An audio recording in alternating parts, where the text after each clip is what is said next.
예, 금요기도에 오신 성도님들 환영합니다. 예, 저는 그 강사분을 소개해드리기 위해서 왔는데요.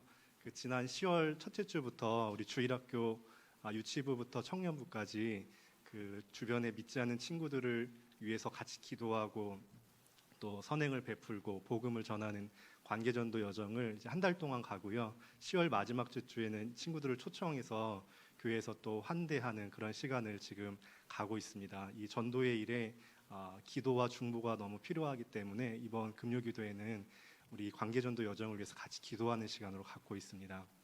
그래서 이 시간을 위해서 그 이승재 목사님께서 설교를 전해주시러 오셨는데요. 이분은 저의 그 까마득한 선배 CCC 간사님이시기도 합니다. 그 보시면 놀라시겠지만 그 동안이시라서. 그런데 권영상 목사님께서 CCC 신입 간사실 때 트레이너 간사님이셨습니다. 네. 그 이제 CCC 수련회 하면 1,000명 정도는 믿지 않는 친구들이 오는데요. 그 적응 못하고 집에 가고 싶어하고 저녁 집회 끝나면 담배 피는 그 아이들만 1,000명 모여서 이 아이들에게 이승재 목사님께서 마음을 열면서 복음을 전하시던 그 모습이 지금도 되게 인상 깊게 남아 있습니다. 지금은 가까운 교회 담임으로 섬기시고 계시고요. MC네 선교회 대표로 생활 선교사를 세우기 위해서 또 삶을 드리고 있는 우리 이승재 목사님을 우리 할렐루야로 환영하도록 하겠습니다. 할렐루야.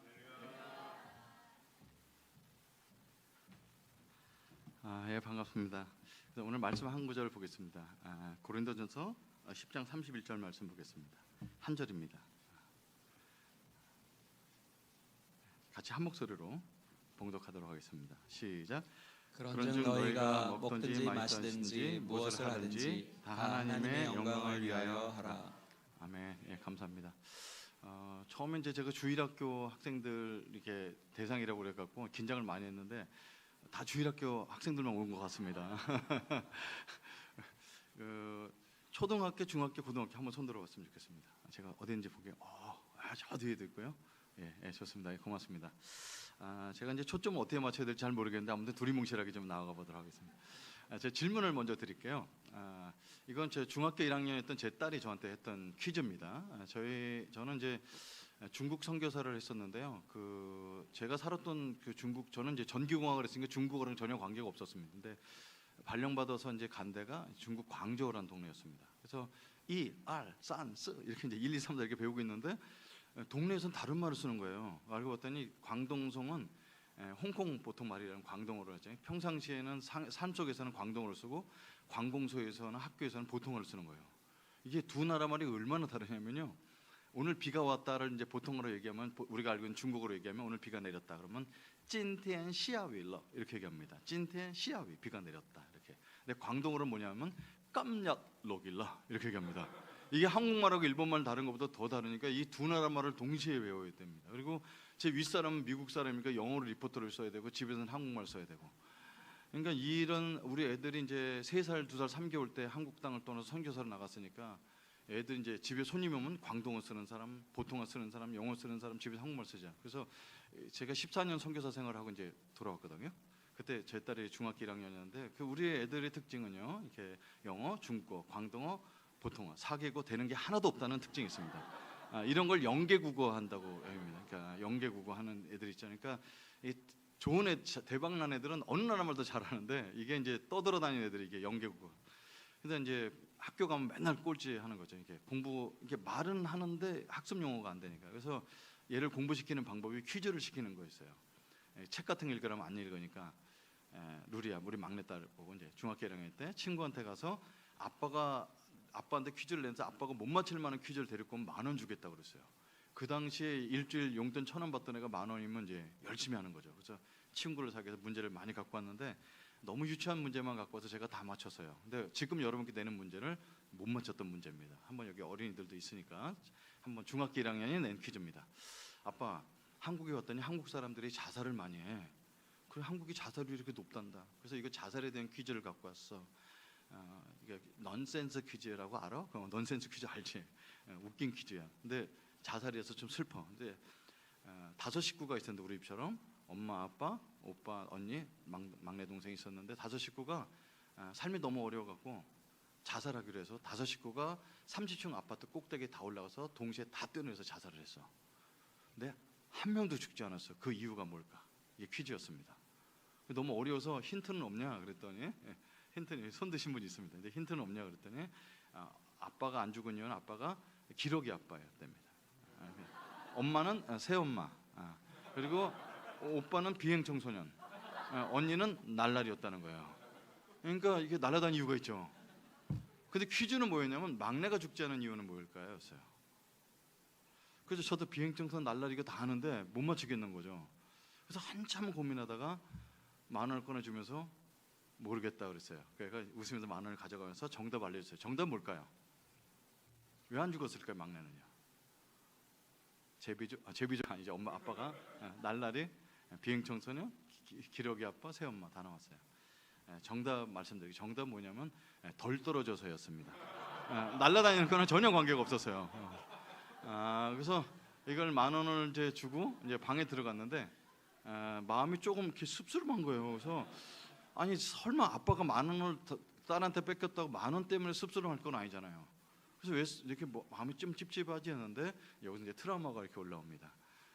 제가 웃으면서 이렇게 얘기했지만 제가 어머니한테 평생 가장 많이 들은 얘기가 이 덜 떨어지는 새끼야 이 소리였어요. 그러니까 덜 떨어졌다는 얘기를 어머니한테 평생 듣고 살다가 이제 어머니 돌아가신 지가 꽤 된 30년 가까이 됐는데 딸이 덜 떨어졌다는 퀴즈를 들고 와갖고 그게 좀 이렇게 옛날 생각이 나면서 돌아봤습니다.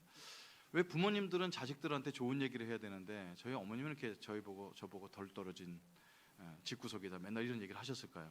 이게 옛날 부모님들은 자녀들을 키우실 때 나쁜 걸 세게 얘기해갖고 징그럽게 만들어 그렇게 하지 말라는 뜻이었는데, 근데 그게 이제 교육상은 잘못된 교육이었죠. 머릿속에 세뇌가 박혀서 자신감도 없고 이렇게 좀 자아상이 약한 아이로 자라게 됩니다. 저는 이제 태어나 보니까 왜 어머님이 그렇게 덜 떨어졌다고 얘기했는지 이유를 알게 됐습니다. 저는 이제 태어나기 전에 저희 어머님이 18살에 시집 오셔서 38살 때까지 아기를 못 낳으시는 분이셨습니다. 저 아버님은 가정을 너무 사랑하셔서 가정을 2개나 갖고 계셔서 우리 집도 계시고 딴 여자랑 살림도 하고 계시고, 저희 어머니 머리 깎고 스님이 되셔서 3년 동안 시성을 통해서 저를 이제 낳게 되셨습니다. 그러니까 이제 제가 태어나 봤더니 아버지는 가끔 집에 오시고 딴 여자랑 살고 있다는 걸 나중에 알게 되고, 저보다 6살 먼저 태어난 누나가 있었는데 그 누나는 정신박약에다가 소아마비 실에서 항상 똥오줌을 바지에다 싸셨습니다. 근데 그걸 치워야 되는데 어머님은 이제 공장 다니시니까 새벽 4시에 씻고 나가셨다가 밤 10시에 들어오십니다. 그럼 저희 누나는 이제 똥을 싼 채로 바지에 싼 채로 하루 종일 있는 거죠. 그러니까 제가 학교 갔다 오면은 온 방이라고 하나밖에 없는데 거기 집안 냄새가 너무 나고, 그래서 그 어머니가 밤 10시에 오셔서 누나 똥을 치우고, 그때 이제 연탄불에 석유골로도 살 돈이 없어서 연탄불에다가 밥을 이제 쌀을 얹혀놓고서 밤 11시에 식사를 하시고 너무 피곤하시니까 설거지도 못하고 쓰러져 주무시면 이제 4시에 일어나서 설거지 대충 해놓고 또 나가시는 겁니다. 그렇게 돈을 조금 모아서 저희 어머니는 초등학교도 나오지 못하셨던 분인데 은행 같은 데 돈을 안 두시고 베개 밑이나 이런 데 쌓아두시는데, 아버님은 일주일에 한 번씩 오셔서 그 돈을 수금해 가십니다. 그냥 가져가시지 않고 밤새도록 때리시고 아침에 돈 내놓으면 가져가십니다. 그러니까 저는 청소년 때 자라면서 좀 죄송한 표현이지만 아버지를 한 번도 불러본 적 없고, 오늘도 그 새끼 오기만 하면 내가 죽여버린다. 그래서 속으로 얼마나 많이 마음의 칼을 가르는지 모릅니다. 부엌에 있는 칼 갖고 아버지를 죽이는 장면을 수없이 되뇌었는데 아버지가 나타나면 그걸 못하는 거죠. 그게 이제 피는 물보다 진한 겁니다. 그래도 아버지인데, 그래서 이제 아버지란 말은 하지 않지만 죽이고 싶었던 사건들이 굉장히 많았던. 그러니까 그런 가정에서 자라면서 어머님이 우리 할아버지도 술 때문에 돌아가시고 할머니도 술 때문에 돌아가시고 아버지는 술로 저렇게 찌들어 사는 그 집구석을 보시면서 이 덜 떨어진 집구석에 덜 떨어진 아들이라고 늘 그러셨던 겁니다. 희망이 하나도 없었고 이제 공부를 잘해라 이런 얘기도 필요 없어요. 그러니까 사고는 안 치고 중학교나 고등학교 졸업해서 이제 공장 가는 게 유일한 저희 집에 이제 기다리는 거예요. 공장 가야지 돈을 벌어올 수 있으니까. 근데 인생이라는 게 참 묘한 만남을 허락하십니다. 저희 아랫집에 살던 형이 저희 동네는 다 아버지 다 알코올 중독자 동네였는데 산동네. 근데 그 형이 저를 이제 동생 삼아 주시면서 제가 아버지한테 배우지 못한 것을 그 형한테 배우게 됩니다. 그래서 중학교 3학년 때 그 형으로부터 이제 담배를 배우게 됩니다. 지금 고등학교 때 이제 술 배우고 이제 본드 배우고 이렇게 되면서 그 형이 가는 이제 그 공장을 먼저 가야 될 그 길을 따라가게 되는데 그 형이 사고를 치십니다. 고등학교 3학년 때 올라가더니 대학 가겠다고 공부를 하시겠다는 겁니다. 여러분 대학을 고3 때 가서 공부할 수 있는 사람은 없죠. 그 형이 진짜 14개월 동안 제 눈앞에 보이지 않았습니다. 독서 그 당시에 독서실이었죠. 독서실에 들어가서 학교를 가는 동 마는 동 하면서 14개월 동안 코피 흘리면서 공부를 하셨습니다. 그리고 저희 집에 어느 날 놀러 오셨는데 맨날 그 책가방 속에는 술병이 들었던 그 형이 책을 들고 오셨어요. 그 형이랑 책이랑 어울리지 않는데 그래서 책을 꺼내 주시는데 홍성대 수학일의 정석, 수학이의 정석, 성문 종합영어 그 세 권은 아직도 기억이 납니다. 책을 놓으면서 승재야, 내가 너한테 술, 담배, 본드밖에 알려준 게 없는데 너도 공부해봐라. 너 아직도 고등학교 1학년이니까 2년 더 남지 않냐. 그러면서 종이 한 장 꺼냈는데 이분이 하얀 종이를 꺼냈는데 무슨 종이를 꺼냈냐면 한양대학교 전기공학과를 합격해서 오신 겁니다. 14개월을 공부해서. 저는 누구를 컨닝했다 생각을 했어요. 근데 그 형이 책을 펴내 보여주는데 이게 좀 넘기다 보니까 피가 떨어진데 거기 동그라미를 다 쳐놨어요. 3월 며칠, 이렇게 3월달에 흘린 코피, 7월달에 흘린 코피, 코피를 흘리면서 다 날짜를 기록해놓은 4번을 쏟으셨더라고요. 내 코피 4번 쏟으면 너도 한양대학 전기공학과 올 수 있다고. 근데 저는 이제 그때 공부는 이제 꽤 했습니다. 60명 중에서 한 4동 5동 뒤에서, 그러니까 56동 이렇게 한 거죠. 그러니까 저보다 공부를 못하는 사람이 있다는 게 굉장히 놀라웠습니다. 공부를 하나도 안 하는 저보다. 그러니까 이런 사람은 전문대도 못 갈 텐데 그 형이 물려준 책이 밤에 저를 너무 많이 눌러서 한번 해보자. 그래서 어머니한테 엄마 저도 독서실 좀 가게 돈 좀 주세요. 그럼 저희 어머님이 하시는 말씀이 이 썩을 놈아 이렇게 시작하시거든요. 돈이 어디 있어? 그럼 이제 안 가면 되는데 어머니가 뜻밖의 응답을 하십니다. 얼만데? 그 아들이 공부하겠다니까 그 돈 주실 마음 있는 거죠. 16,000원이 그 당시에 한 달 독서실 끊는 거였습니다. 그래서 어머니 16,000원을 주셔서 그 형이 공부했던 독서실에 갑니다. 다른 독서실 가면 안 됩니다. 왜냐하면 저는 이제 풍수지리서를 믿었기 때문에 거기가 명당 자리일 것이다. 그래서 그 형이 앉았던 13번 자리에 앉아서 그 형이 입었던 교련복을 어깨에 걸치고 2년 동안 공부를 열심히 합니다. 그리고 깨달음이 오죠. 사람이 IQ가 다르구나. 이런 한양대학 전기공학과는 2년 공부해서 내년 갈 수 있는 대학이 아니었습니다. 어쨌든 재수를 통해서 한양대 전기공학과는 못 가고 명지대학교 전기공학과를 합격해서 가게 됩니다. 저희 동네에서 전기공학과를 공부하는 대학생이 2명이 나온 겁니다. 최초로. 다 공장 다니는데. 근데 명지대학교를 가고 보니까 저희 어머님은 스님이시거든요. 이제 보살님이라 불러서 저는 이제 지금도 이제 목사된 지 꽤 됐습니다만 옆구리 찔리면 이제 성경 말씀이 안 나고 이게 천수경 이런 게 나옵니다. 이게 목사가 돼서 이제 불경을 더 이상 하진 않죠. 왜냐면 목사가 불경을 외우면 불경스럽잖아요. 그래서 하진 않습니다. 근데 그 뼛속까지 불교에 있던 제가 명지대학교 합격해서 봤는데 명지대학교는 미션 스쿨이었습니다. 그래서 일주일에 한 번씩 억지로 예배를 드리고 막 이런 생활을 하고 사람들이 저한테 막 전도하고 이런 벤치만 앉았다면 그런 사람이 굉장히 많습니다. 어쨌든 여름이 가까울 때쯤 CC 사람을 잘못해서 만나게 됩니다. 그 사람들이 꼬셔갖고 여름에 캠프가 있다고 저를 꼬시는 겁니다. 이게 브루셔를 이렇게 하나 줬어요. 이렇게 3번 접은 건데 보니까 대학생들이 배낭을 메고 가는 뒷모습을 보는데 여학생이 그렇게 많아 보이는 거예요. 그래서 몇 명이나 갑니까? 그랬더니 10,000명이 모인다고 그러더라고요. 그래서 5,000명은 여학생일 것이라는 확신을 갖고 거기를 가기로 합니다. 그래서 이제 수련회 비용이 12,000원이라서 돈이 없어서 어머니한테 가서 스님 12,000원 시주 좀 부탁합니다.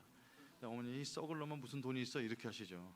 그래서 사진을 보여주면서 며느리감 데리고 오겠습니다. 그랬더니 바로 치마를 걷으셔서 1,000원짜리 12장을 주셔서 수련회 비용을 주셨습니다. 그래서 그 수련회가 뭔지 모르고 이제 그 등록하고 이제 평상시에 마시던 술, 담배 2각이면 충분하지만 손님 접대용으로 4각 더 준비해서 6각 준비하고 저녁 때 이제 반드시 뭐 캠프파이어하고 한잔 할 거 뻔하니까 소주 사갖고 하면 안 되니까 이제 격 떨어지죠. 그 당시에 제가 가끔 마셨던 양주, 캡틴 큐 한 병, 나폴레옹 한 병, 2병을 준비해서 술 마신 다음에 노래 시키면 노래하려고 윤수일의 아파트하고 내게 사랑은 넘어서 이 2곡을 연습을 해갖고 그 캠프를 갑니다.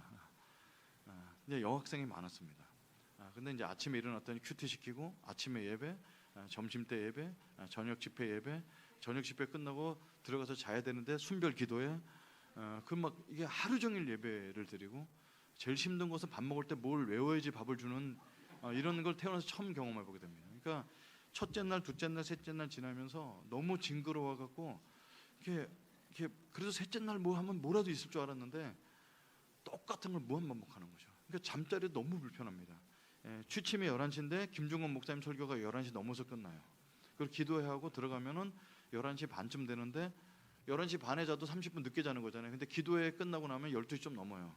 씻으러 가면 10,000명이 수도까지 줄 서 있어요. 그러니까 새벽 1시에 자갖고 6시에 일어나는 생활을 매일같이 하는데 사람들이 갈수록 기뻐한다는 사실입니다. 이게 광신자들이 너무 많은 거죠.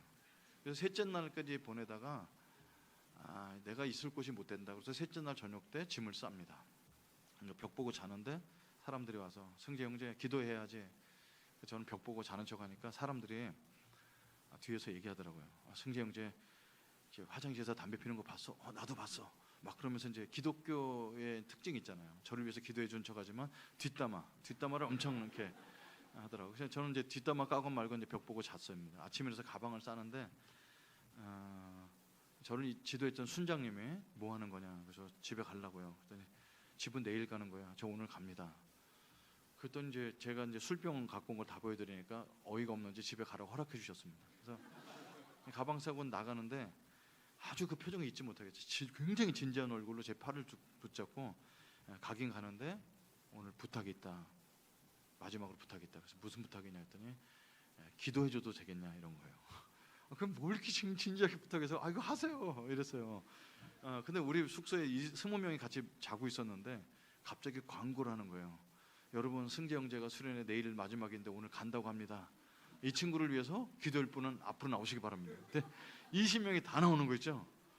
그 당시에 할렐루야 기도원에서 기도해서 막 사람 때려 죽이고 이런 게 뉴스에 날 때라서 살짝 겁이 나는데 때리진 않고 20명이 막 손 붙잡고 얼마나 기도를 하는지 막 소리를 너무 질러요. 그러니까 부처님은 귀가 크시거든요. 그러니까 속으로도 들으시는데 하나님은 이제 보청기가 필요하신 것 같아요. 막 너무 소리 지르고 기도하는데 이렇게 손잡고 있잖아요. 근데 이 형이 이제 내 손잡고 있는 형이 승재 형제 오른쪽서부터 돌아가면서 기도하겠다는 거예요. 이게 기도가 길어지게 생겼어요. 근데 이 사람들이 뭐라 기도하냐면 이게 아주 기독교는 몰상시켜요. 왜냐하면 제가 집에 가겠다고 전 간다고 허락받았잖아요. 그럼 저를 위해서 기도해주면 어떻게 기도해줘야 되나요? 집에 잘 가고 버스도 안전하게 타고 가다 이렇게 기도해야 되잖아요. 근데 이 사람 뭐라고 기도하냐면 직분한테 마음 고쳐먹고 남 깨달라 기도하는 거예요. 근데 그건 나한테 얘기해야 되지 왜 거기다 대고 얘기하는 거예요? 그러니까 사람들이 이제 우리는 기독교인들은 평상시에 자연스럽게 하는 행동인데 안 믿는 사람이 교회 왔을 때는 되게 이상한 거거든요. 막 돌아가면서 기도하는데 아니 한 10분도 넘었어요. 한 사람씩 이렇게 돌아가면 맨 마지막에 이 형이 기도하면 집에 가면 되니까 이제 이 형만 기도하면 집에 가야죠. 근데 기도를 안 해요. 이렇게 보니까 울어요. 막 눈물이 뚝뚝 떨어져 있는 거죠. 아니 이것도 웃긴 거죠. 내가 집에 가는데 왜 울어요? 아니 울 수 있지 남자가 부모님이 돌아가시거나 연애를 실현했거나 그럼 울 수 있지. 내가 집에 갔는데 지가 왜 우는 거야? 20살 때 내 입에서 나온 소리가 뭐였냐면 어이 병신 왜 울어 이렇게 나와. 그러니까 지금 생각해보면 참 그 잃어버린 한 영혼에 대한 간절한 마음이었는데 저는 이제 감동이 안 오는 거죠. 근데 저희 어머님이 저한테 평생 해줬던 유일한 교훈이 있어요.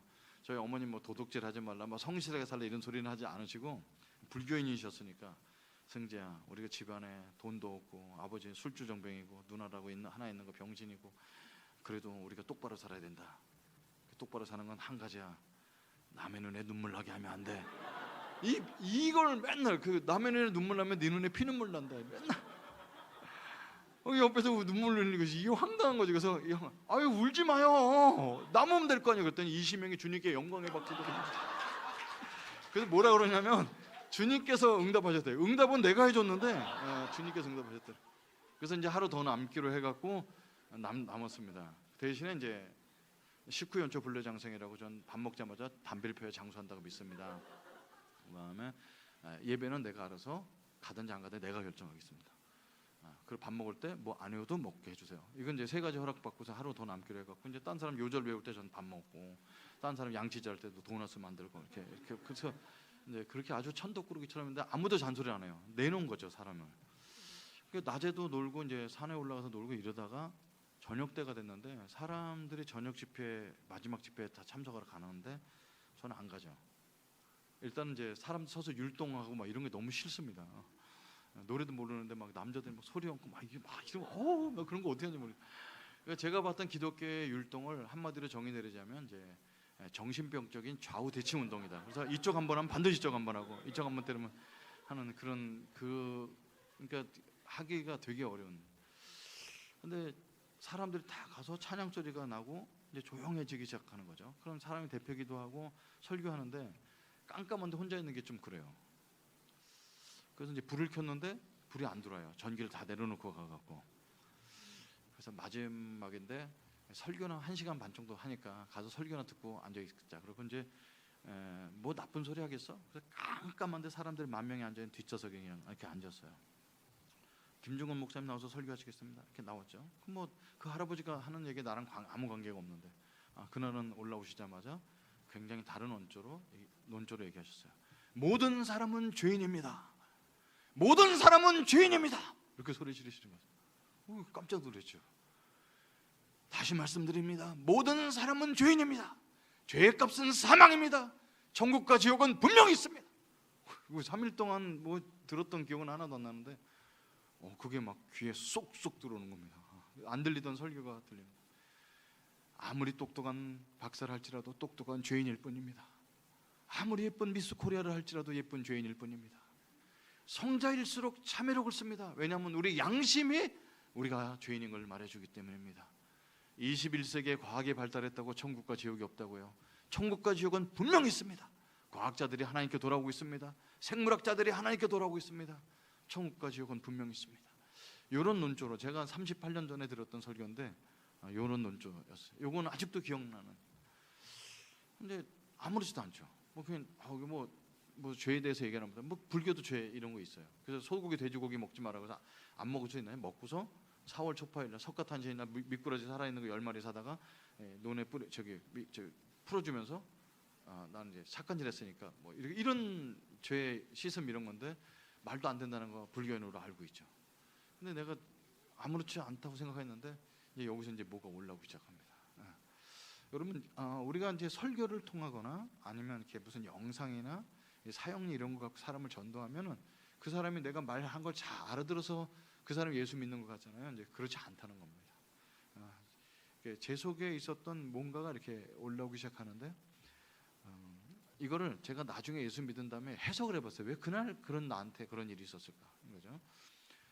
로마서 10장 19절에 보면은 믿음은 그리스도의 말씀을 들으면서 난다고 그랬거든요. 저는 이제 교회 다닌 적도 없죠. 근데 요절 억지로 외우고 그 설교 안 들리는 거 하루 예배를 3번씩 들으면서 겨우겨우 들었던 거 그냥 믿음도 하나도 없이 한 건데 그게 사람들이 나와서 하나님이 살아계시는 이런 얘기 자꾸 하니까 뭔가 있는 것 같긴 한데 믿기는 못하겠고 그게 아주 조그만 겨자씨보다 작은 그런 믿음 같은 게 이렇게 생기는 거죠.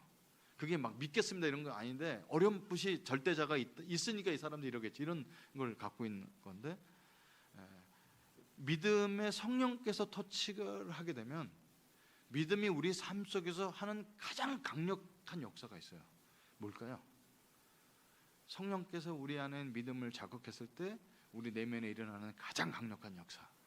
그거는 내가 목사가 되겠습니다. 헌금을 하겠습니다. 선교사가 되겠습니다. 이런 게 아니라는 겁니다. 믿음이 하는 가장 강력한 역사는 우리가 죄인인 것을 깨닫게 해주는 사실입니다. 예수 믿건 믿지 않건 성령의 역사가 있고 가장 강력한 말씀을 듣고 설교를 듣게 되면 내가 하나님 앞에 설 수 있는 존재가 아니구나 이게 떠오른다는 겁니다.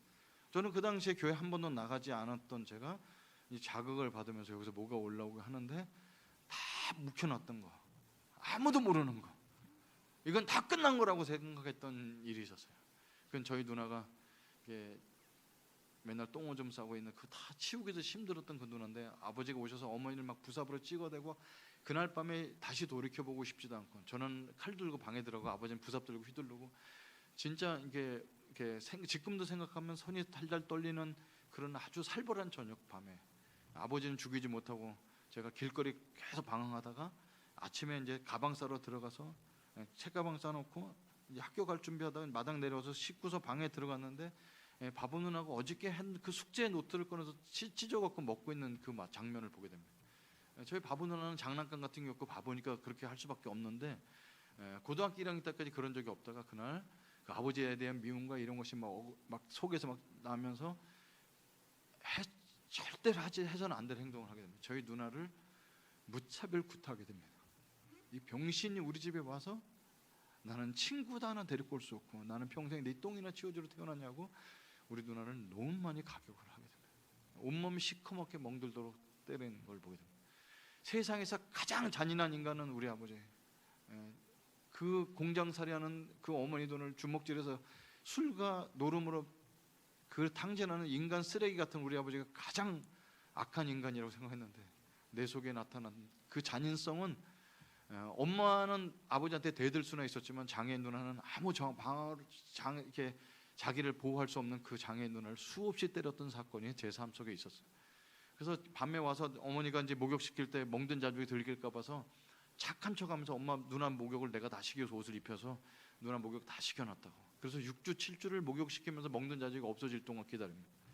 그 고등학교 1학년에서 있었던 일인데 제가 재수하던 해에 저의 누나는 26살 나이로 돌아가십니다. 그래서 화장터에서 화장을 하고 쟤를 그 뼈가루를 산에다 다 뿌리고 와서 누나가 입던 누더기 같은 옷들은 아궁이에 다 태우고 누나에 대한 흔적은 사진 몇 장에는 아무것도 남지 않았어요. 제 속에 그러고 나서 제 속에 들었던 생각은 뭐냐면 완전 범죄라는 거예요. 아무도 모른다는 거예요. 누나가 살아있다 할지라도 내가 자기가 동생한테 맞았다는 걸 말을 못하는 바보 누나였지만 그 누나 뼈가루조차 남지 않은 완전 범죄를 끝났다고. 다 끝났죠. 아무도 모르는. 그런데 모든 사람은 죄인입니다. 죄의 값은 사망입니다. 그런데 아무도 모르는 죄가 여기서 쏟아져 나오면서 막 손끝이 떨리면서 콧물을 쏟는 제 자신을 그날 밤 발견하게 됩니다. 그러고 나서는 이제 혼자 울고 있는데 여러분, 인간은 인간의 죄를 해결할 수 없습니다. 인간이 인간의 죄를 해결할 수 있었다면 우리는 죄도 짓지 않았겠죠. 근데 인간은 인간의 죄를 해결할 수 없습니다. 근데 하나님의 인간의 죄를 해결할 수 있는 방법을 만드셨습니다. 죄를 알지도 못하시고 죄를 짓지도 않은 예수 그리스도를 이 땅에 보내주셨습니다. 그분은 죄가 없으신데 우리의 죄를 다 전가받으셔서 십자가의 저주로 돌아가셨습니다. 우리는 여전히 죄인이지만 죄의 값에서 해방을 받을 수 있는 것은 예수님이 십자가의 저주로 돌아가셨기 때문입니다. 우리를 그분을 믿기만 하면 죄의 값에서 해방을 누릴 수 있는 사람이 되었습니다. 그 얘기를 하는데 그날 밤은 그걸 붙들 수밖에 없었습니다. 혼자 막 울고 있었는데 막 코가 이만큼씩 나왔습니다. 이게 20년 동안 살았던 수많은 것들이 막 그날 밤에 주마등처럼 스쳐 지나가는데 이 시간에 예수 그리스도를 나의 주님으로 받아들여서 죄의 눌림으로부터 해방받고 싶은 분은 자리에서 일어나시기 바랍니다. 여러분, 교회 한 번도 안 다녔던 제가 불교나 이런 거 막 3,000배 해봤거든요. 3,000배, 새벽 4시부터 해서 밤 9시 반까지 하는 3,000배를 해도 그렇게 해서 죄를 씻을 수 있는 게 아니거든요. 근데 그날 논리도 안 맞는 외국인이 나를 위해서 대신 죽은 그걸 붙들 수밖에 없어서 깜깜한데 아무도 모르니까 뒤에서 일어나서 예수님을 마음속 깊이 받아들이게 됩니다. 근데 이제 제가 이제 믿음이 너무 없는 사람이라서 그런지 그때 하나님께서 이렇게 파란 빛을 내 가슴 속에 넣어주시면서 저를 향해서 환하게 웃어주는 얼굴을 보게 됩니다. 눈, 코, 입은 없지만 저를 향해 환하게 웃어주는 얼굴을 보게 된 그 얼굴은 하나님의 얼굴에 생각을 하는 거죠. 눈, 코, 입은 없지만 그 빛을 품고 숙소에 들어가서 잡니다. 아침에 눈 떠서 딴 사람 다 자고 있을 때 바깥에 나가봤는데 그게 이제 제 인생의 아주 새로운 체험이죠. 밤새도록 비가 와서 땅바닥에 젖어 있는데 이 전주대학교에서 수련을 가장 그 아스팔트가 땅에 젖어 있죠. 근데 그렇게 맑고 아름다운 검정색은 태어나서 본 적이 없습니다.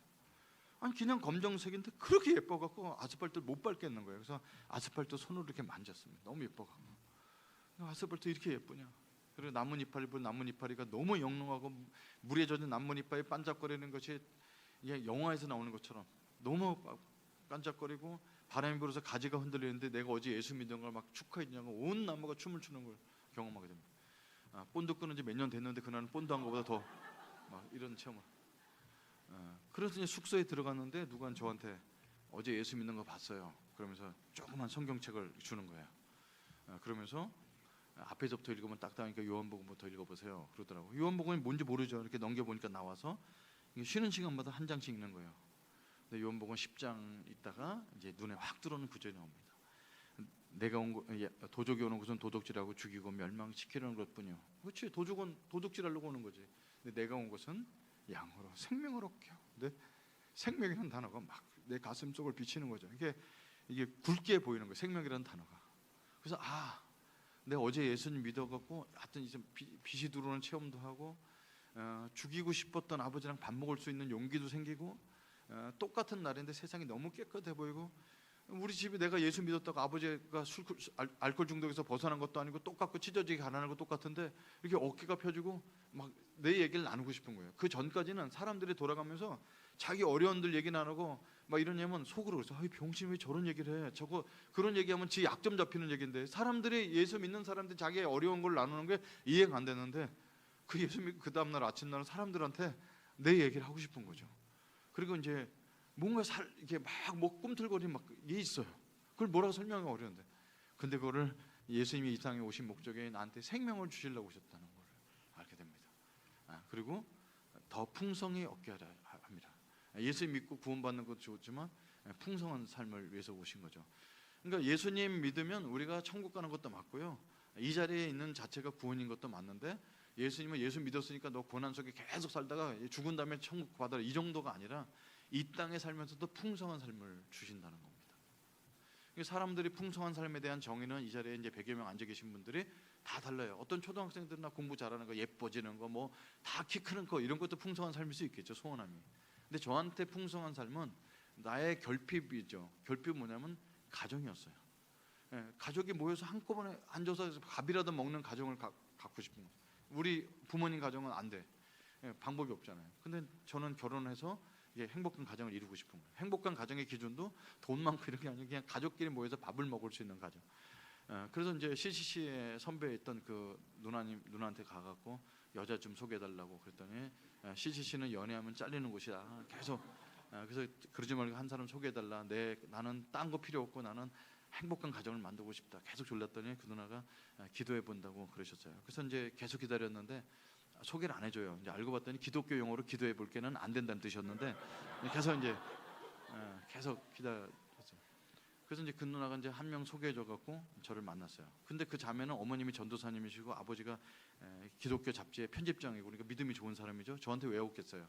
제가 믿음이 약하니까 저를 이제 끌어올려 주려고. 그래서 근데 남자 여자가 자주 만나니까 마음이 서로 생겨서 저도 첫사랑을 하게 되고 그 자매도 제가 첫사랑이 됩니다. 그래서 제가 이렇게 높아지는 게 아니고 그 자매가 낮아져 갖고 이제 같이 수업도 빼먹고 돌아다니고 그렇게 아주 뜨겁게 첫사랑을 나눴는데 그 자매는 저보다 더 사랑하는 것이 뭐냐면 미국 유학이었어요. 미국의 대학에 2대학에 합격해서 미국으로 떠나면서 기다려줄 수 있냐고. 그래서 기다리겠다고 그랬는데 공부를 얼마나 할 거냐고 그랬더니 짧으면 7년 길면 10년 한다고 그래서 기다릴 수 있는 게 아니잖아요. 그래서 이제 보내주게 됩니다. 학교에 제가 이렇게 너무 쳐져 다니니까 그 누나가 한 명 더 소개해줬는데 그 자매는 집이 너무 부자라서 저랑 안 맞았어요. 학교에 여러분 80년대 당시에 학교에 그랜저를 몰고는 여학생이 어디 있어요? 그러니까 너무 부자였어요. 뭐 건설집 그 외동 손녀딸이고 말했으니까 안 맞죠. 그리고 이제 헤어졌는데 제가 CCC 간사가 됐을 때 한 명 더 소개해줬어요. 신학교 다니는 자매를 소개해줬는데 그 자매는 너무 뜻이 맞죠. 신학생이고 저는 CCC 간사고. 근데 저는 중국 선교사 하겠다니까 뒤로 넘어가는 거예요. 이 자매는 외국만 나갔다면 물 못 마셔요. 물만 먹으면 설사하고 막 이러니까 선교사 못 한다고. 그래서 기도원 가서 기도해 보겠다고 해서 5일 동안 금식 기도를 했습니다. 하나님 이승재 간사가 저희 배우자입니까? 근데 5일 동안 금식하고 주께서 응답을 하셔서 나오셨어요. 그래서 하나님 뭐라고 응답하셨냐 했더니 화는 얼굴로 형제는 아니라고 말씀하셨다고 너무 그래서 채게 됩니다. 그래서 나는 이렇게 부모님도 안 계시고 CC 간사 월급 10만 원도 안 되니까 결혼하기 어렵겠다 이렇게 생각하는데 그 누나가 저한테 편지를 쓰면서 나의 고칠 점을 많이 얘기해 주는 거예요. 승재 형제는 설교도 잘하고 리더십도 있고 그런데 거룩하지 못한 게 흠이다. 자매를 사귀면 두 번째부터 손잡으려고 그러고 이런 건 나쁜 행동이다. 많이 이제 이런 걸 너무 잘 알고 계셔갖고 근데 이제 사역자는 돈과 권력과 여자 때문에 망한다는데 승재 형제는 돈과 권력을 사랑하지 않는데 여자 문제 때문에 망할 것 같아서 고민이 많이 된다 그러면서 더 이상 소개해줄 사람은 없는데 나는 어떠냐 이렇게 쓰셔갖고 그 누나랑 지금 32년째 살고 있습니다. 네. 그래서 이제 깨진 가정에서 자랐는데 그 4대째 믿는 집안의 자매랑 만나서 행복한 가정 행복하다는 게 뭐 어떤 뭐 남부럽지 않게 산다 이런 것을 여러분 가족끼리 소통하고 살고 이번 우리 그 이번 추석 연휴가 길었잖아요. 그럼 이제 애들이 외국 여행 갈 수도 있고 애들은 이제 지금 뭐 32살, 30살 뭐 이런 거 자기 돈벌이 다 하니까 우리가 일본 놀러 가요. 근데 야 그 500만 원 정도 돈을 첫해 시집 갈 때 축의금으로 주자. 그래서 500만 원 일본 갈 돈을 모아갖고 통장에 넣어놓고 이제 첫해 시집 갈 때 주기로 이제 남자친구가 이제 9년차 사귀고 있으니까 그러면서 우리는 뭐냐 집에 앉아서 그 돈 저축해 갖고 소설책 보고 이제 문학 얘기 나누고 디지털 디톡스 하냐고 핸드폰 보지 않고 이런 3박 4일 지내 너무 행복해 지냈어요. 보드 게임하고. 그래서 그런 대화를 나눌 수 새로운 가정 문화를 만들 수 있는 가정을 준 건 너무 감사하죠. 그죠? 그러니까 옆에서 볼 땐 아직도 집 한 채 없고 내 이름을 된 집 한 번 가져본 적 없고 애들 고생 다 하고 그렇게 살았으니까 그 사람들이 일반 사람들 볼 때 행복의 기준 아니지만 저는 이제 우리 애들도 아버지랑 엄마랑 충분히 대화 나누면서 서로 이게 저는 행복한 가정이라고 보거든요. 그래서 저는 하나님께서 생명과 풍성한 삶을 다 주셨다는 얘기입니다. 자, 이 얘기를 전도 동기부여 하는데 이걸 왜 얘기를 해야 되냐면요.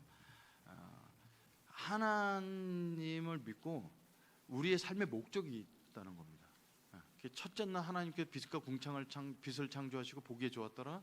둘째 날 물과 궁창을 하는 게 보기에 좋았더라. 하나님이 보기에 좋았다고 얘기한 이유가 있다는 겁니다. 제가 예수님 믿고 나서 성경 읽는데 하나님의 뭐 동정녀 마리아 탄생 이거 의심이 안 돼요. 아니, 흙에서도 만드신 분이 뭐 남자 도움 없이 애기 얼마든지 낳을 수 있지. 무리를 걸으시다 왜 하나님 왜 날로도 다닐 수 있는 분이 무리를 왜 못 걸어요? 그러니까 이런 거는 이렇게 믿는 건 하나도 힘도 안 들었는데 어려운 게 뭐냐면 하나님이 어떠신 분인가를 하는 거 내가 알고 있는 신의 개념이랑 너무 다른 거죠. 읽는데 레위 같은 데 보면 하나님이 나는 질투하는 여호와다.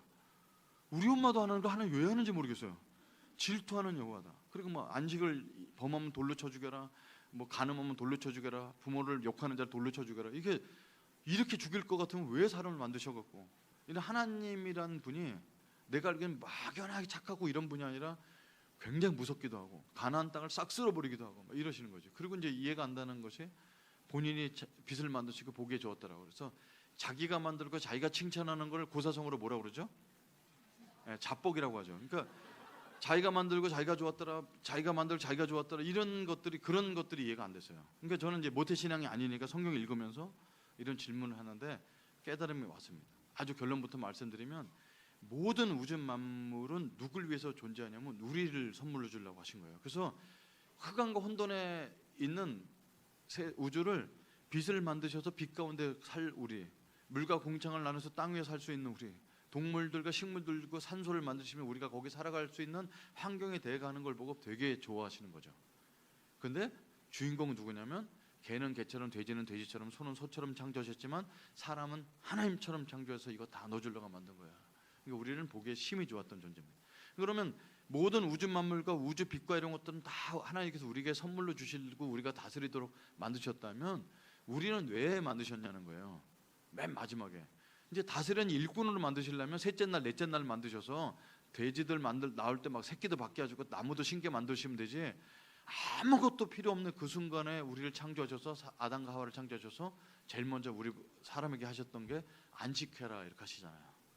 그러니까 하나님은 우리한테 갖고 있는 목적이 다른 동물들과 갖고 있는 세계 만물과 다르다는 겁니다.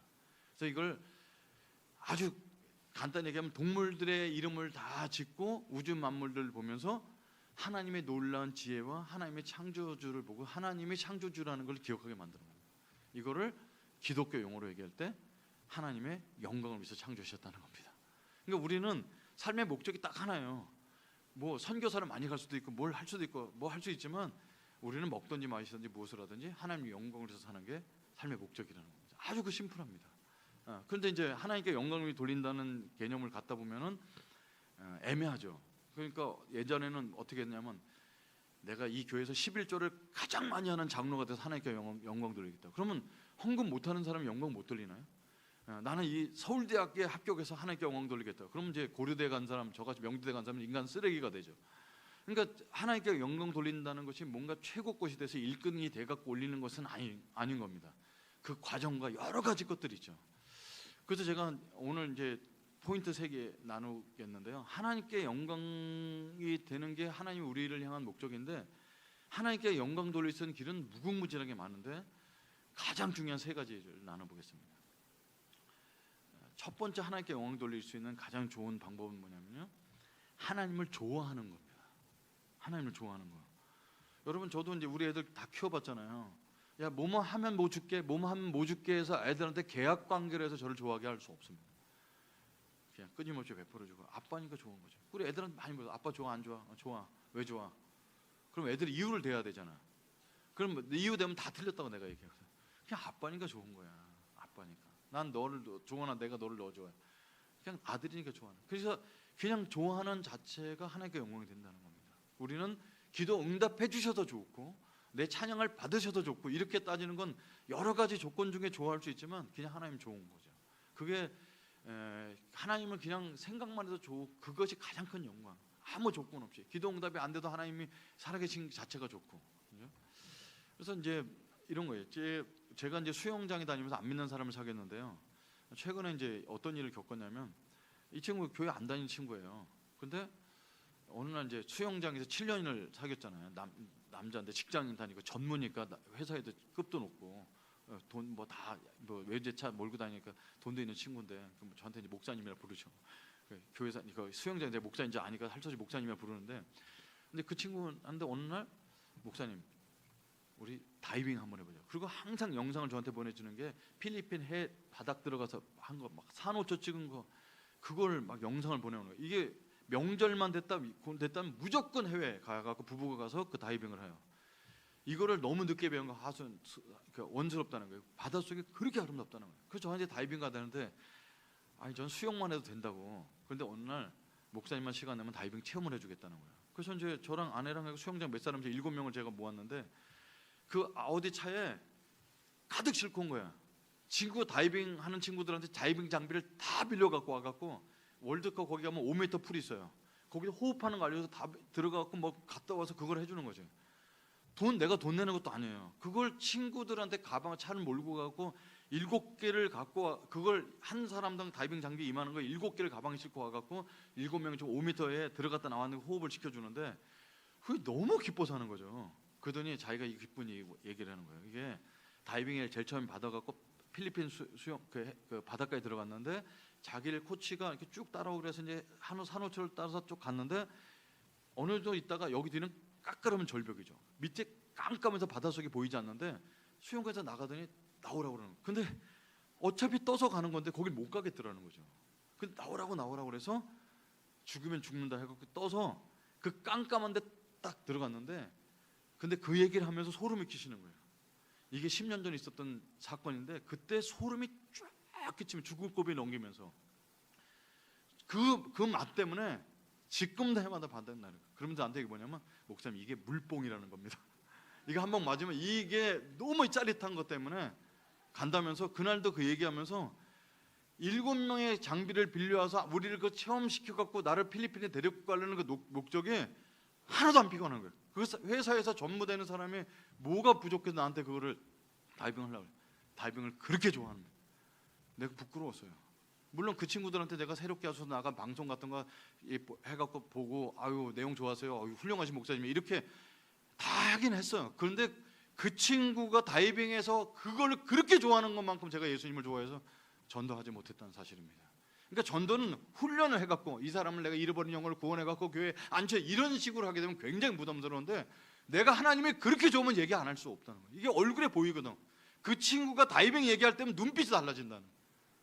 그래서 나는 그 친구한테 예수님에 대한 얘기할 때 너무 부담스러울까 봐 돌려 얘기했는데 그럴 것이 아니라 이게 좋아하는 거예요. 그래서 우리 소요리 문답에 보면 첫 번째 문항이 뭐냐면 세례 문답 받을 때 소요리 문답 첫 번째 문제가 뭐냐면 하나님 인간의 가장 주된 목적은 무엇입니까? 인간에 있는 가장 큰 목적은 무엇입니까? 삶의 목적은 무엇입니까? 이게 질문이 나오거든요. 그러면 한 가지니까 삶의 목적은 뭐겠어요? 근데 거기 답이 뭐냐면 하나님을 기뻐하고 그를 영화롭게 하는 것입니다. 두 가지잖아요. 기뻐하는 것과 영화롭게 두 건데 이건 답은 하나죠. 하나님을 영화롭게 하는 가장 좋은 방법은 하나님을 기뻐하는 일이에요. 그래서 하나님이 좋아하는 거죠. 그래서 사실은 이 자리에 왜 왔나? 금요일날 저녁 때 이 밤 9시에서 10시 넘는 이 시간에 왜 왔나? 그래서 담임 목사님이 안 오면 안 된다고 그랬어요. 또 얼굴 도장 찍어야 돼. 여러 가지 목적이 있을 수가 있죠. 근데 이 시간에 집에 있으면 텔레비전밖에 더 봐요. 근데 와서 30분 동안 주님을 찬양하고 이 자리에 아니면 내가 하나님을 인식할 수 없는 부분이 있기 때문에 여기가 기뻐서 오는 자리가 돼야 영광이 된다는 겁니다. 우리가 하나님께 영광 돌리는 가장 좋은 방법은 하나님을 기뻐하고 그분이 좋아해야 된다는 겁니다. 왜 바리새인 보고 하나님께서 독사의 새끼들아, 지금 얘기하면 입에 담을 수 없는 욕이었죠. 바리새인들은 하나님의 말씀을 갖고서 법을 만들어서 사람들 그걸 지키게 만들어서 하나님을 미워하게 만들었거든. 법을 만들었어요. 남편이 죽어요. 그럼 이 과부는, 여자는 그 사회에서 사회생활을 할 수 없는 가부장적인 사회였기 때문에 바리새인들의 재산을 몰수해 갑니다. 왜? 관리가 안 될 거니까. 그래서 하루에 2렙돈씩 둡니다. 생활비로. 근데 이 인간들이 법을 어떻게 만들어내냐면 하루에 한 번은 성전에 와서 기도하도록. 근데 기도하러 성전에 들어올 때는 빈손으로 오지 못하도록.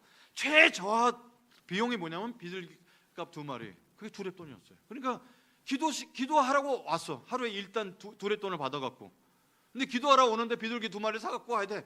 아니면 2렙돈을 내야 돼. 그러니까 전 재산을 바치고 기도하는 거야. 그러니까 예수님 보고서 그 과부는 전 재산을 냈다는 거예요. 그러니까 하나님을 이렇게 얽매여 만들어 놨으니 하나님을 좋아하게끔 해도 현찮은 이 율법사들의 사람을 하나님을 미워하게 만들었으니 이 독사의 새끼들아. 그러면 우리가 어떤 일을 하든지 성경 말씀을 보든 예배에 나오든 찬양 인도를 하든 뭘 하든 하나님 제가 이거 좋아서 합니다. 하나님 너무 좋아서 하는 거예요. 그 85년도에 저를 구원해 줬던 그 하나님, 이 삶에 아무 소망도 없었고 그냥 사람들 앞에 아닌 것처럼 살았던 그 가직적인 수많은 갖고 있었던 이 죄의 짐을 벗게 해주신 하나님이 너무 좋아서 오늘도 제가 저기 군산에서 여기 달려왔거든요. 그러니까 씻지를 못해서 목욕탕을 찾다가 근처 와서 목욕탕을 찾고 보니까 여기 옆이었어요. 그 여기서 목욕하고 밑에 내서 국수 먹고 올라와서 아닌 것처럼 이렇게. 이게 너무 웃겼어요. 어떻게 이 교회 근처 목욕탕 찾는데 옆에 있었다는 상상을 못했어요. 이게 하나님이 이 달려오면서 좋아해죠. 그죠? 그래서 하나님을 좋아하는 것만큼 하는 게 용도는 게 없습니다. 자, 하나님을 좋아하는데 돈 안 듭니다. 하나님께 영광 돌리는 두 번째 방법은 뭐가 있냐면요, 하나님을 알아가는 겁니다. 알아가는 거. 여러분, 사람은요 알면 알수록 실망해요. 저는 제 아내가 4대째 믿는 집안에 만난 저 사람을 만났으니까 천사였어요. 모든 사람을 다 섬기고 다 했어요. 그 당시는 제가 예수 믿은 지 얼마 되지 않아서 성경책 읽다가 부러운 사람 발견했어요. 솔로몬이었어요. 부인이 1000명이었어요. 난 100명만 돼도 좋겠다는데 지금 보니까 한 명도 너무 힘든 거 있죠. 그래서 사람이 왜 그러면 그렇게 아름답고 천사 같은 사람이 같이 살아보니까 성격이 다르고 아직도 생활 습관 다르고 내가 뭐 하려면 아내는 조심시키고 이게 아직도 이 살아가면서 32년째 맞춰나가는 게 부부 생활이거든요. 근데 사람은 알면 알수록 요 정도만 알면 좋겠다는 거죠. 그 사람은요 아무리 새롭게 알아도 3년 지나면 맛이 없어져요. 그래서 교회가 3년 지나면 어려움을 겪거든요. 3년 지나면 안 새롭다는 거예요. 그래서 예수님이 얼마나 싫었냐면 제자 훈련 딱 3년 하고 딱 승천하셨어요. 4년 지나면 싸울 것 같으니까 3년 딱 하시는 거예요. 사람은 알면 알수록 실망합니다. 근데 하나님은 알면 알수록 좋아요. 알면 알수록 너무 좋으세요. 이게 너무 다른 거예요. 그래서 저는 Q7을 매일 성경 갖고 지금 평생 하고 있는데 매일 성경은 딱 이거예요. 본문 읽으면 이 본문에 나타나는 하나님은 어떤 분이십니까? 이 질문이거든. 하나님이 어떤 분인지 알아가는 것이 성경을 하고 큐티하는 가장 큰 목적이거든요.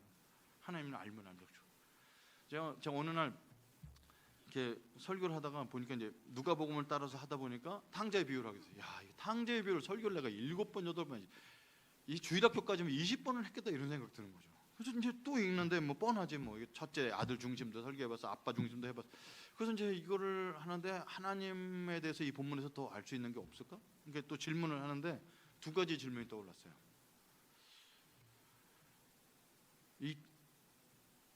내가 자식을 키워봤는데 첫째는요, 첫째 딸은 굉장히 책임감이 강하죠. 학자금 대출도 갚고 뭐 어버이날 뭐 하고 이번에 추석날 모인다니까 또 이렇게 뮤지컬을 쏘겠다는 거에서 배너 5식구 배너를 싸서 그 16만 원짜리를 5명이 봤어요. 저 딸을 베껴 먹어서 좀 마음 미안한데 첫째 딸은 벌고 저축하고 가족 속 이게 균형 잡혔어요. 둘째는요 일은 한 장 안 씁니다. 대학교 졸업할 때까지 핸드폰이 없이 지내다가 졸업한다고 직장 생활을 해야 되니까 할 수 없으니까 친구가 기판이 타서 버린 거를 고쳐갖고 12만 원 주고 사갖고 그걸 아이폰 10을 얻어갖고 쓰는데 액정이 깨지면 중국에서 부품 사다가 갈아 쓰는 거예요. 그러니까 화면이 안 보여. 그리고 제가 뭐 바꾸면 아빠 필요 없어요. 다시 한번 생각해보세요. 이름이 이조원이거든요. 평생 이조원을 모으는 게 소원인가 봐요. 그래서 진짜 구두쇠입니다. 근데 셋째는 청바지가 27개. 신발이 저를 닮아갖고 이 막내딸은 또 패션 쪽에 일하니까. 그래서 여러분 제가 애를 키워봤으니까 만약에 애들이 와갖고 아빠 재산의 반만 주세요. 제가 사업 좀 하게. 첫째는 조금 고민하다 줄 것 같아요. 둘째는 반 잘라면 3분의 1을 사업하라고 줘볼 것 같아요. 삶을 알잖아요. 셋째는 10분의 1 달라도 안 줘요. 알지요. 얘 갖다 쓰면 이거 청바지나 더 30개 또 살겠지. 그러니까 안 줄 건다고요. 그럼 탕자의 아버지가 첫째, 둘째를 키워봤으면 첫째가 와서 사업 자금 달라면 줄지 모르지만 둘째는 안 줄 텐데 왜 줬을까는 거예요. 우리 그 돈을 줌으로 말미암아 창기들과 놀아나면 허랑방탕해지잖아. 아버지 왜 줬지? 근데 아무리 물어도 응답이 안 되는데 하나님께서 응답을 주시는 거죠. 그날 제가 저한테 오는 상담 받는 친구들이 있어요. 저는 상담 뭐 하긴 하지만 정치 상담가 보라는 근데 이 친구들은 정신병이 있어서 상담을 받으면서도 저랑 말씀 공부하려고 오는 친구들인데 공통점 뭐냐면 집이 둘 다 부자고 다 미국에서 석박사를 한 친구들이라는 거죠. 그래서 물어봤어요. 아버지가 뭐 하시는 분이 어떤 서울대학교 교수님이에요. 어머니는 그럼 집에서 쉬시겠네? 어머니도 서울대 교수님이에요. 서울대 교수 부부가 다 학과장으로 계신 경우는 굉장히 어렵죠. 드물죠. 야, 그거 아니 달라 올 때 그린저 저기 제니스를 몰고 옵니다. 저는 상담하러 오는 애가. 둘째에도 저는 모르는 사람인데 아버지가 뭐 하셔? 그랬더니 큰 병원에 과장님이세요. 여러분 대학병원의 과장님은 연봉 꽤 되겠죠. 그럼 어머니 집에서 쉬시겠네? 그랬더니 아니요, 어머니는 병원을 하나 갖고 계세요. 쌍의사죠. 근데 이렇게 부족함 없이 자랐던 애들이 왜 양극성 장애를 갖다 병을 못 고쳐 나한테 올까 하는 거죠. 그날 이걸 이제 누가복음 묵상하다가 오늘 그 친구들 왔길래 이제 우리 3년 동안 사귀었으니까 이제 솔직히 물어봐요. 너희들 왜 이렇게 병이 온 것 같냐? 둘이 공통점이 있어요. 뭘까요? 전 태어나서 박사학위 받을 때까지 단 한 번도 내가 원하는 걸 해본 적이 없습니다. 부모님 너무 똑똑하셔서 초등학교 어디 가야 돼, 중학교 어디 가야 돼, 다 코스 밟는 대로 시키는 대로 하고 병원을. 그래서 그때 저는 깨달은 거죠. 하나님 아버지는 재산의 반을 소비된다 할지라도 아이가 실패를 경험하고 스스로 돌아올 때까지 기다려주는 인내심이 어마어마한 아버지는. 우리 여러분 딸 키워보면 알지만 12시 됐는데 딸이 카톡에도 안 받고 집에 안 들어오면 잠 못 잡니다. 근데 그런 마음을 수없는 마음을 지내면서 아들이 들어올 때 종을 시켜서라도 데리고 올 수 있는데 끝까지 기다려주는 그 아버지 그 인내하심이 어마어마하신 아버지죠. 그리고 또 한 가지 질문했어요. 왜 이 집에는 엄마가 없지? 엄마가 없잖아요. 여러분 자식이 집 나가면 엄마가 기다릴까요? 아빠가 기다릴까요? 엄마 기다려? 아빠 기다려? 둘 다 기다리죠. 그래서 엄마는 따뜻한 밥 해놓고 기다리고 아버지는 몽둥이 깎아놓고 기다리고. 그러니까 기다리는 태도는 달라도 둘 다 기다리는 거예요. 근데 이 집은 따뜻한 밥 정도가 아니라 항상 준비해 진짜 큰 잔치를 벌여놓고 아들을 기다리는. 그래서 이 아버지는 하나님 아버지는 완벽한 부성애와 온전한 모성애를 다 갖고 계신 분이죠. 그래서 제가 이걸 갖고 설교를 했는데 우리 교회 한 집사님이 목사님 오늘 설교 받고 은혜 받는데 이거 아세요? 그리고 렘브란트 그림을 핸드폰 찾아갖고 온 거예요. 이게 뭔데 그랬더니 이 탕자를 안고 있는 손을 보면 한 손은 아버지 손이고 한 손은 여자 손이고 렘브란트 이걸 알고 그랬던 거예요. 그래서 여러분 하나님 어머니 있다고 가지 말고 병신 같은 사람들이에요. 하나님이 아버지가 있고 어머니가 있고 그 바보 같은 소리입니다. 그래서 이제 이걸 한 예로 드린 건데 똑같은 목사도 성경을 읽다가 하나님이 어떤 분이니까 알면 할수록 하나님 좋아주세요. 사람은 아닌데. 그래서 하나님께 영광 돌리는 방법이 뭐 어마어마한 큰 건 안 해도 돼요. 하나님 좋아하고 하나님 좋아하려면 더 알아가면 좋아져요. 더 알아가고. 그래서 하나님 발견할수록 좋고요. 마지막 방법 하나 더. 방법은 무궁무진하지만 세 가지만 말씀드릴게요. 세 번째 방법은 하나님을 자랑하는 겁니다. 자랑은 이거를 전도라고 얘기할 수도 있어요. 근데 이거는 내가 경험한 것을 나눠야 돼요. 그죠? 나도 아닌데 내가 하나님 좋지도 않고 아무것도 아닌데 교회에서 프로그램에서 이번 달에 전도를 해와야 돼. 이러면은 사람을 목적성 있게 대한다고요. 제가 중국 선교사를 하면서 중국 애들을 사귀는데 얘를 내 이웃으로 알고 너무 친해서 좋아서 사귀어야 되는데 전도 목적을 갖고 사귀는 게 되게 어색한 거예요. 이게 가장 어려웠어요, 중국 땅에서. 내가 하나님 좋고 하나님을 알아가는 게 너무 좋아서 이런 거죠. 여러분 이런 게 있어요. 제가 이제 대학생들은 성경 공부를 하면서 성경 공부만 가르쳐 주는 게 억울해 갖고 그 친구들 통해서 배우거든요. 노인복지학과는 4년 동안 노인복지학을 했는데 나한테 좀 뭐 노인복지들 한번 강의나 해봐라 이렇게 듣는데 한 번은 의과 학생과 대학생이랑 성경 공부를 하는데 외과를 지원하는데 애가 얼마나 더럽냐면 손톱 밑에 때가 잔뜩 껴 있고 손 좀 씻어라 그랬더니 이게 맨날 더러웠던 애가 어느 날 깨끗해져서 왔어요. 손톱 다 깎고. 그래서 야, 왜 이렇게 손 깨끗해졌냐 그랬더니 제가 세균학을 2학기 때 들어와서 세균학을 배웠는데 손과 이런 데 그렇게 더럽다는 깨달은 거죠. 그래서 이 손에 보통 120종류가 붙어 있대요. 그래서 이 손 닦은 다음에 사람들이 악수하기도 싫어지고 이 율동할 때 할렐루야 쫙 하면 150종류 세균이 튀는 게 상상이 돼요. 그러니까 손을 그렇게 닦는 거죠, 얘가. 그래서 야, 지식의 사람을 바꾸는구나. 근데 몇 개월 공부를 같이 했는데 다시 들어오셨어요. 그래서 왜 들어오셨냐 그랬더니 이런 사건이 있었어요. 그래서 선배님들과 같이 실험을 하고 나왔는데 자기 이제 손 닦는 거지, 소독을 닦는데 선배들이 손도 안 닦고 밥을 먹더래요. 그래서 1학년이 3학년 안들한테 형님들 손이 얼마나 들어온지 세균학 배운 거 잊어버리셨어요. 그때 웃으면서 너 세균학 배웠지? 3학년 되면 면역학을 배워. 이게 알려준 거죠. 그래서 여기서 이제 깨진 거예요. 내가 그동안 손이 더러워서 병이 안 걸렸던 건 면역 때문에 그렇구나. 그래서 다시 들어오셨어요. 제가 이제 이 예를 보면서 깨달았던 건 뭐냐면 내가 요만큼 알았을 때 조금 더 알면 와 이러는 거죠. 근데 더 큰 지식이 오면 옛날 지식이 깨지는 거예요. 그죠? 근데 이게 깨지는 경험이 없으면 신앙이 굳어진다는 거지. 그죠? 내가 예수님 1학년 대학교 1학년 때 85년대 예수님 만났을 때 그 좋은 하나님 좋죠. 뭘 해도 막전은 찐빵처럼 막 기도응답도 되고. 근데 어느 날 아무리 기도해도 응답 안 하고 눈물 한 방울 안 나고 막 깡깡 들어해. 근데 시편 읽어보니까 다윗도 그런 경험을 했더라고. 그래서 아무 감정의 변화고 깡깡 막 마른 맨땅처럼 들어야 할 때도 하나님 계심을 믿고 나가는 그 믿음이라는 걸 또 깨달으면 또 깨지는. 그래서 하나님을 알아갈수록 하나님이 좋아지면서 은혜가 되죠. 그런 하나님을 자랑하는 건데요. 저한테 이런 경험이 있었어요. 그러니까 한국에 이제 오라고 그랬을 때 중국 선교사 하다가 한국에 오라고 그랬을 때 야 이거 한국 들어가면 뭐 먹고 살지? 그달 먹고 살기도 바빴는데 그래서 한국 이제 지금은 선교사들 그냥 그렇게 무대 보러 안 사는데 옛날 때 저는 그렇게 잘 준비를 못 해갖고 한국에 보따리 5개만 들고 이게 와갖고 공항에서부터 집을 찾는 거예요. 우리 애들이 저를 황당해하죠. 저는 이제 기도하면 이렇게 공항에서 누구 아는 사람 만날 것이다. 공항 왔는데 아는 사람이 없어갖고 이제 할 수 없이 이제 제가 예수전도단 스타일을 좋아하거든. 믿음으로 기도하고 주님께 응답해 주는 건데 예수전도단 방법이 안 먹히면 이제 CCC 방법으로 돌아갑니다. CCC는 전화해서 협박하는 거거든요. 그래서 이제 옛날 제자한테 전화 걸어서 야 한국에 들어왔는데 갈 데가 없다 그랬더니 잠깐 오셨어요? 아니 아주 들어왔다. 야, 내가 너희 집에 며칠 유하여야 되겠다. 그래서 그 집 갔더니 24평 아파트에 애 2 데리고 사는 거죠. 우리 5 식구가 가니까 9명 화장실 하나 쓰냐고 난리가 난 거예요. 그래서 여기 2박 3일 저기 2박 3일 돌아다니다가 2달을 돌아다녔어요.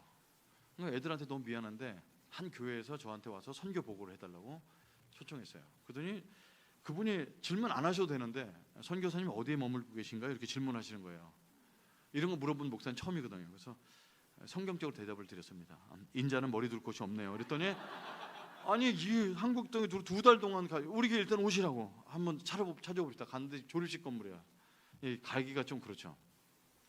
그래서 이제 보따리 5개 들고 다 가서 설교를 끝나고 가는데 목사님이 이렇게 전세금이라도 좀 보태라고 한 100만 원 주시면 참 좋겠는데 빈손을 보여주시면 손을 잡고서 간절히 기도해드리겠습니다. 아니 기도해준다면 좋아야 되는데 왜 이렇게 실망스러운 거 있죠? 그래서 이제 집에 가려고 보따리 5개 들고 나갔는데 저희 뒷모습이 너무 차량에 이제 다시 부르셨어요. 나보고 얼마이냐고. 그래서 전 재산이 1,500만 원이 됐더니 1,500 갖고 방 한 칸도 못 구한다고. 그래서 이제 교회에서 2,000만 원을 무이자로 꺼주셨어요. 건축원금이래. 3,500만 원 못 구해서 아마 은행 대출 방법을 알려주셔서 그 용인 한쪽 구석에 18평짜리 빌라를 얻게 됐습니다. 5층에 꼭대기. 뭐 우리 식구끼리 사는 게 얼마나 좋아요. 도배 다 해놓고 이제 남의 집에 있을 때는 옷을 꽁꽁 입다가 우리 식구끼리 있으니까 남자는 하나만 여자는 2개만 입고 이제 에덴 동산처럼 가정 예배를 드리는데 예배를 드리고 나서 아무것도 없죠 집에. 근데 여보 얼마 남았어? 그랬더니 5만 원 남았대요. 이제 도배지 다 끝내고 그래서 5만 원 갖고 무엇을 할까? 하나님의 영광을 위해서 우리가 선교사 생활을 했는데 5만 원을 하나님의 영광을 위해서 쓰는 방법을 연구했어요. 만장일치로 하나님의 영광을 위해서 외식을 하기로 결정을 해갖고 5만 원 들고 나갔습니다. 그래서 이마트까지 걸어가갖고 5식구 3만 원이니까 5식구 먹고 남는 거예요. 그래서 2만 원을 듣고 쇼핑하러 2층으로 올라갔습니다. 근데 제 아내는 가전제품 코너에 가고 우리들은 이제 학용품 보고 이렇게 돌아다니는데 2만 원 갖고 가전제품 살 게 없잖아요. 거길 왜 가는지 모르겠는 거죠. 1시간을 돌고 왔는데 아직도 가전제품 코너 있어요. 거기 하이마트 써 있는 양복 입은 남자가 옆에 둘이나 붙어 있습니다. 그래서 가갖고 여기 왜 이렇게 이분들 여기 있어? 그랬더니 우리 집에 아무것도 없다니까 이렇게 1시간째 설명하고 있고 계신다. 그래서 내가 아이고 안 살 건데 사람 괴롭히지 말고 갑시다. 그랬더니 제 아내가 평상시에 고분고분하는데 그날은 갱년기를 시작하셨는지 가격 물어보는 것도 죄야 이러더라고요. 그래서 깜짝 놀랐어요. 그래서 가격 물어보는 건 죄는 아닙니다. 그리고 이제 다 구경하고 집에 갔어요. 그래서 이제 예배를 드리는데 모르는 사람이 전화를 왔어요. 그 전화를 받았는데 혹시 그 중국에서 오신 불쌍하신 선교사님이십니까? 이러는 거야. 그래서 혹시 어디다 전화가 오셨는데 그랬더니 제가 뭐 교회 나가는데 수요예배 때 선교사님 전화번호 보이면서 아무것도 없으신 불쌍하신 분이라고 도와드리라고 연락이 왔다는 거예요. 그래서 저 맞는 것 같습니다. 그랬더니 집에 세탁기 있으세요? 그러길래 없죠. 그래서 없습니다. 그랬더니 너무너무 잘 됐네요. 저희 집 드럼 세탁기 바꾼 지 한 달도 안 됐는데 친구가 모델하우스 구경 가자고 해서 거기에 앉아만 잘해달라고 해서 자리에 앉았는데 맨 마지막에 설명했거든요. 했더니 이제 추첨을 한 거죠. 이분은 평생 어디 가서 꽝밖에 안 됐던 분이 그냥 1등이 당첨된 건데 드럼 세탁기가 나온 거예요. 이거 어디다 팔아먹지? 그런데 그 불쌍한 전화번호가 떠서 저한테 전화한 겁니다. 그럼 저희 집으로 보내주세요. 그래서 이제 문자로 보내고 그 다음날 모든 약속을 취소하고 5식구가 이제 세탁기를 기다렸는데 오후 2시 정도에 남자분 2분이 세탁기를 갖고 배달 오셨어요. 어디다 놓을까요? 그래서 저기다 설치해 주세요. 그래서 이제 박스를 뜯어서 위로 딱 열었는데 그래서 드럼 세탁기를 보는 순간 막 눈물이 막 쏟아지는 거예요. 그게 이제 왜 그러냐면 저는 되게 지적인 신앙, 이렇게 논리적이고 이런데 제 안에는 좀 4대째 믿는지만 좀 기복 신앙이 좀 있어요. 이렇게 필요한 물건이 있으면 하이마트 가서 막 만지고 기도하고 이런 이상한 짓을 많이 하거든요.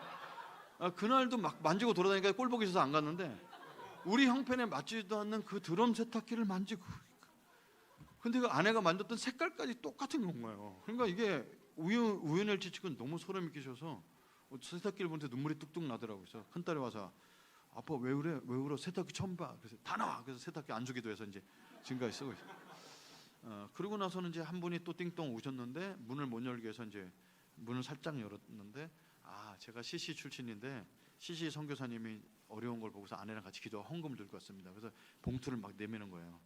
여러분 모르는 사람이 주는 돈은 받으면 안 됩니다. 근데 손이 가는 거 어떻게 해요?